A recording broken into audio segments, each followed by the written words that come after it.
കർത്താവ് അരുളി ചെയ്ത ഈ വചനം ധ്യാനിച്ച് വിശുദ്ധ അന്തോണീസ് പുണ്യാളച്ചന്റെ നാമത്തിൽ ഈ നൊവേന അർപ്പിക്കാം. പിതാവിനും പുത്രനും പരിശുദ്ധാത്മാവിനും സ്തുതി. ഉണ്ണീശോയെ കരങ്ങളിലെടുക്കുവാൻ ഭാഗ്യം ലഭിച്ചവനും പരിശുദ്ധ കുർബാനയോടുള്ള ആഴമായ ഭക്തിയും വിശ്വാസവും നിറഞ്ഞവനും എളിമയുടെ ദർപ്പണവുമായ വിശുദ്ധ അന്തോണീസേ, അങ്ങയെ ഞങ്ങൾ സ്തുതിക്കുന്നു. ഞങ്ങളെയും ഞങ്ങൾക്കുള്ളവരെയും അങ്ങയുടെ മാധ്യസ്ഥയിൽ ഞങ്ങൾ സമർപ്പിക്കുന്നു.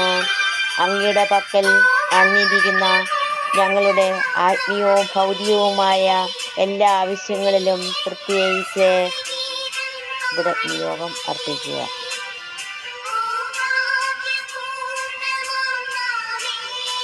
സ്നേഹപിതാവായ ദൈവത്തിൽ നിന്ന് ഞങ്ങൾക്ക് സാധിച്ചു തരണമേ. ഉണ്ണീശോയുടെ വിശിഷ്ട സ്നേഹിതനായ വിശുദ്ധ അന്തോണീസേ, ആത്മീയവും ശാരീരികവുമായ എല്ലാവിധ വിപത്തുകളിൽ നിന്നും ഞങ്ങളെ കാത്തുരക്ഷിച്ചു കൊള്ളണമേ. ക്ലേശങ്ങൾ പരാതി കൂടാതെ സഹിക്കാനും ഈശോയുടെ ഹിതമനുസരിച്ച് ജീവിക്കുവാനും ഞങ്ങളുടെ ആഗ്രഹങ്ങൾ സാധിച്ചു കിട്ടുന്നതിനും വേണ്ടി ഞങ്ങളെ സഹായിക്കണമേ. ആമേൻ.